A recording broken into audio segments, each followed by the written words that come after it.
Au nom du Père et du Fils et du Saint-Esprit, Amen. Grande joie d'être là avec toi en ce samedi 29 juillet. Et aujourd'hui, nous célébrons Sainte Marthe. Bonne fête pour toutes les Marthes partout dans le monde. Et n'oublie pas de faire la lecture divina par écrit. Laisse la marque en disant like dans ton appareil. Et envoie la lecture divina pour tous tes amis, surtout pour les Marthes. D'accord? La première lecture d'aujourd'hui, c'est Exode chapitre 24 à partir du verset 3. Moïse vint rapporter au peuple toutes les paroles du Seigneur et toutes les lois.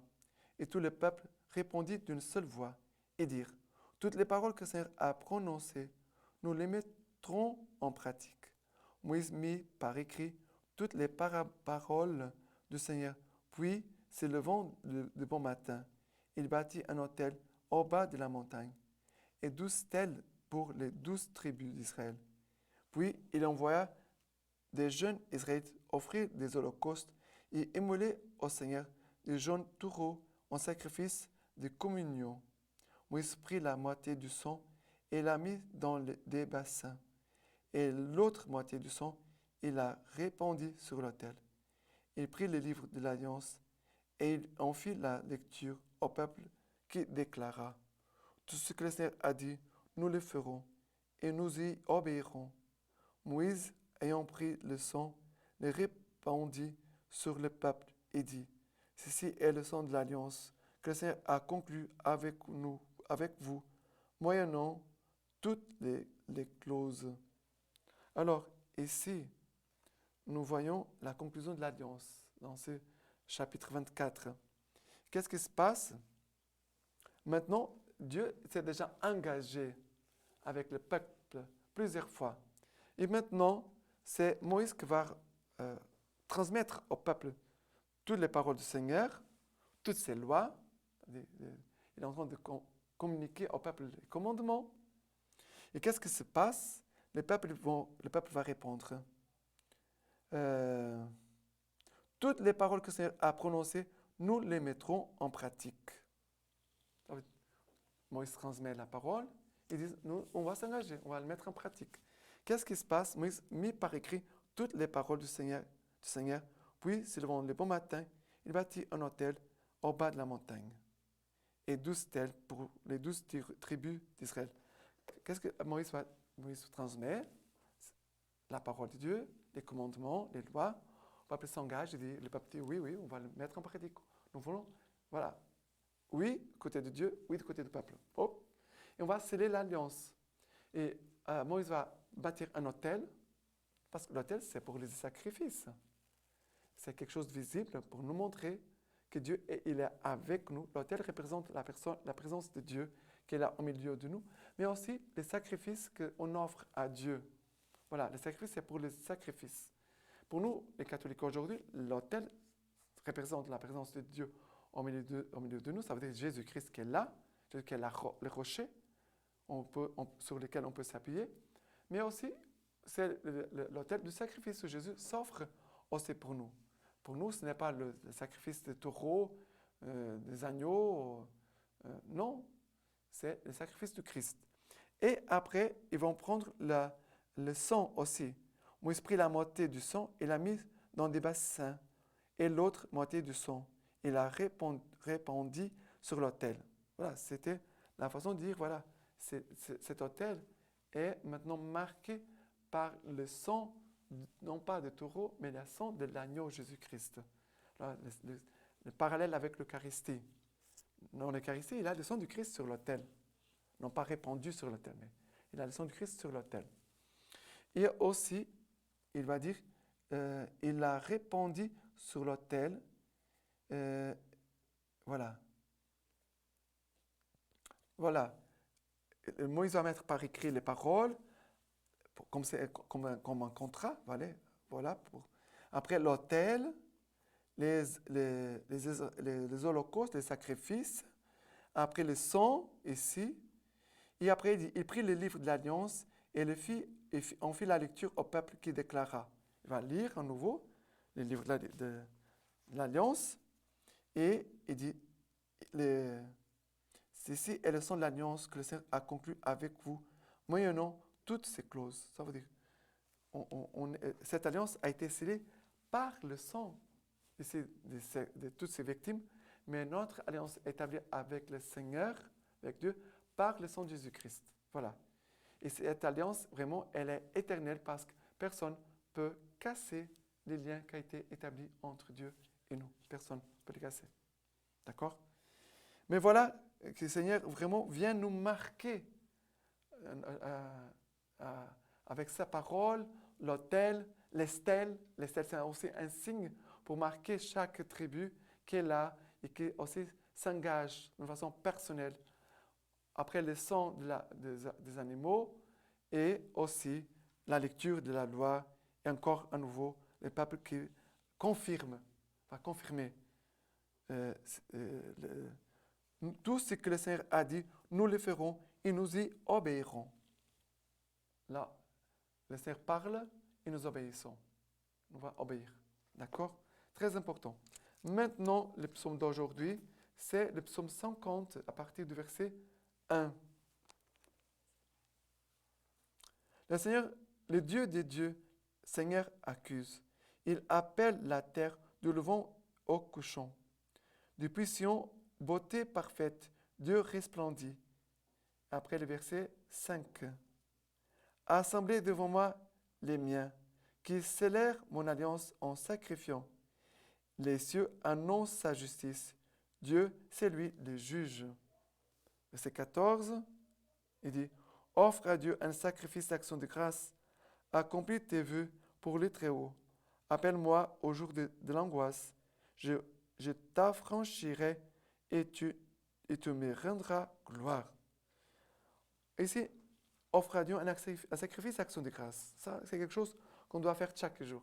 Offre tes prières d'action de grâce au Seigneur chaque jour. Première chose.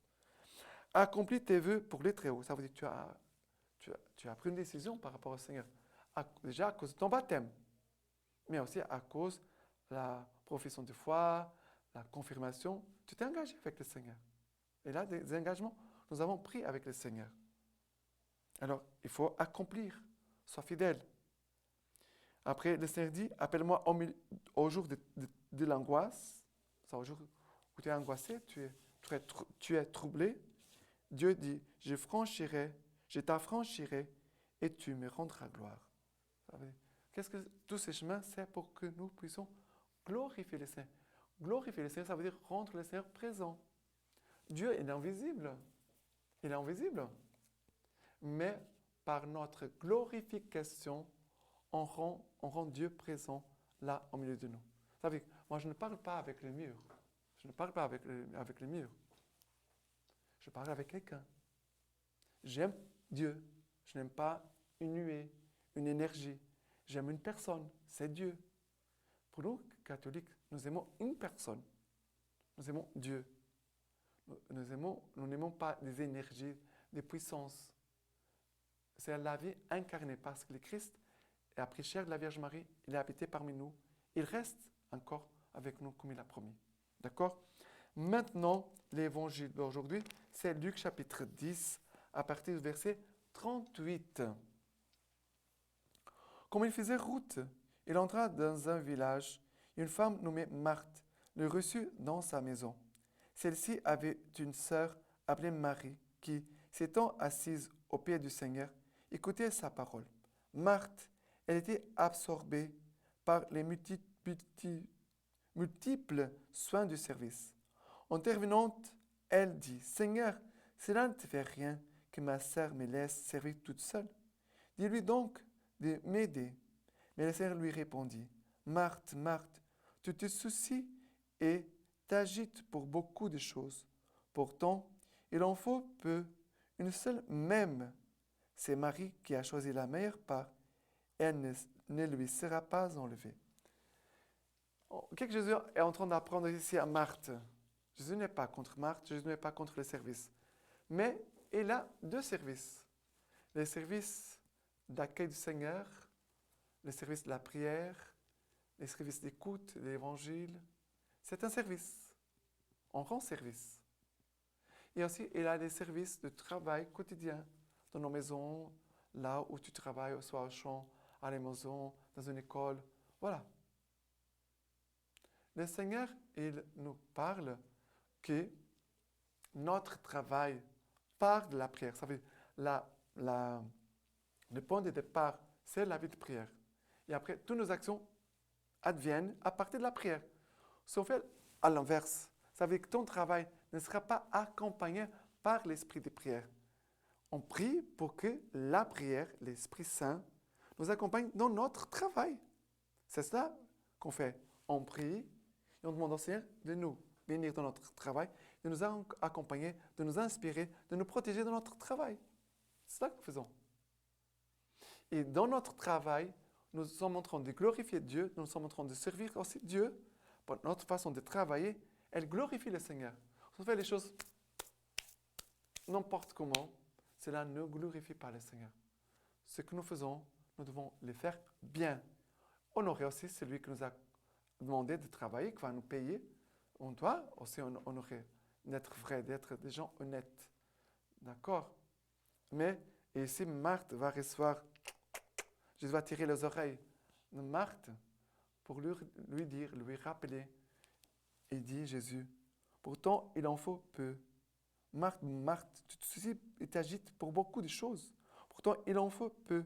Une seule même. C'est Marie qui a choisi la meilleure part. Elle ne lui sera pas enlevée. Cette part ne lui sera pas enlevée.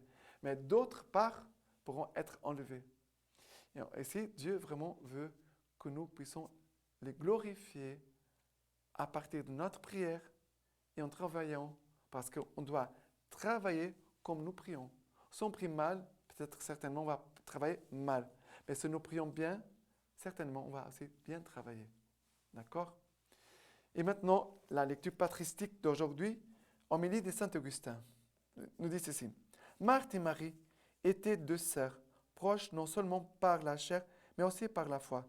Toutes deux s'étaient attachées au Seigneur. Toutes deux servaient d'un même cœur le Seigneur, présent dans la chair. Marthe l'accueillit comme on a coutume d'accueillir les voyageurs. Mais elle était la servante qui accueille son Seigneur. La malade, son sauveur, la créature, son créateur. Elle accueillit celui dont elle allait nourrir le corps, afin d'être elle-même nourrie par l'Esprit. En effet, le Seigneur a voulu prendre la nature de l'esclave, et dans cette nature d'esclave, recevoir des esclaves sa nourriture, non par nécessité, mais par bonté, car ce fut de la bonté que de se laisser nourrir. Oui, il avait un corps qui le faisait avoir faim et soif. Ainsi donc, le Seigneur fut accueilli comme un hôte, lui qui est venu chez les siens, et les siens ne l'ont pas reçu. Maintenant, je vous laisse la bénédiction par les mains toutes pures de la Vierge Marie. Que Dieu Tout-Puissant vous bénisse et vous garde, le Père, le Fils et le Saint-Esprit. Amen.